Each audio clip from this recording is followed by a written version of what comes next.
So in this video, we're going to show you 3 ways that you can decorate plastic packaging.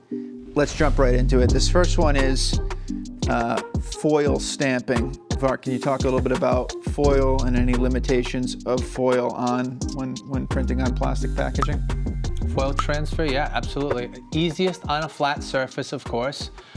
The size and the perfection of tiny, tiny letters is a little bit difficult to get sometimes when you're talking about foil, especially if you're printing on a radius. So be careful of that. If you want really precise lettering and small legal information, you want to probably use printing. But foil transfer is a great way to get that nice metallic shiny finish for your logo or your words. Is there a rule of thumb?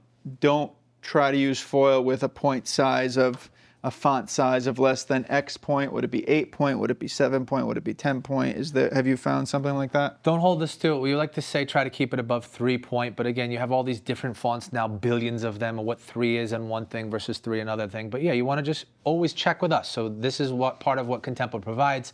We can make sure that your files are print ready, production ready. If we need to test and sample to make sure that things are visible and that they won't scratch off or that they won't fill in. Sometimes these fine details of foil rounded areas, or picture an R, the top of it, if it's really small, the bump can fill in so the foil almost blotches together. So these kind of things we can talk you through in the production process. Awesome. And all these plastic products can come with PCR, post-consumer recycled content.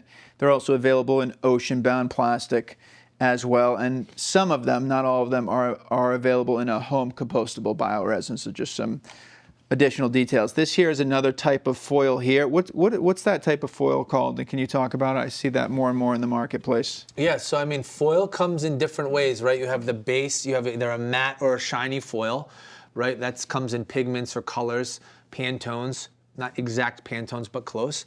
Then you have the shiny metallic look, right? The metallic-y, metallized look, almost looks like a electroplating or a plating, right? This kind of stuff that you want, that's traditional foil ribbon, right? Then you have all these different patterns and almost like diamond shapes or rainbow colors. We say iridescent sometimes, but they actually build within the foil roll. You have sometimes a repeating pattern, sometimes it's random, but all these different shapes and geometric things and balloons and all these crazy things. So this is kind of like a diamond pattern that's very common right now.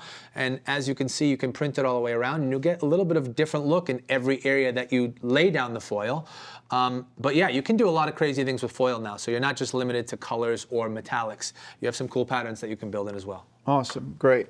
So the next feature I want to show you is what looks like a spot UV finish. If you can see on the shine as you rotate it, the spot UV is perfectly aligned with just this leaf icon. It gives you an extra pop. Is the manufacturing method here spot UV varnish as well? Yep, like you see here too. You can really accentuate, if you really want it to be almost raised and really pop that color, we print and then we put a UV varnish, a heavy layer of UV varnish over it to really make it shine. So that's awesome. So you take some of the print finishes on board packaging, which has the super premium vibe, and then you could match that same aesthetic onto your, let's say, PCR plastic jars. So you can match between the substrates the same sort of print finish. Let's talk about the last. There's more options than this, but the last one you mentioned earlier, electroplating. Can you talk about, this is more of a rose gold versus a 24 karat gold, we'll call it. That's it. But talk to us about electroplating. So you said it well. Again, that metallic look, it's gonna match a ribbon, not on this guy, but a lot of times when you wanna, you wanna tie in your lid with your base, or you wanna tie in your box and your jar, your tube. So you want these things to try to match. It brings the whole package together. So you have foil on your base, you wanna match it with a nice foil top. So to look at the electroplating and the foil bottom, you're printing versus electroplating, 2 different processes, but it comes out with a very similar effect, a similar look, and the package really ties itself together nicely. So if you're on a tight budget and you're using plastic packaging and you wanna differentiate yourself, hopefully this is helpful. If you're not subscribed to the channel, please subscribe. Like this video if you got value. Vark, thanks for being on the show.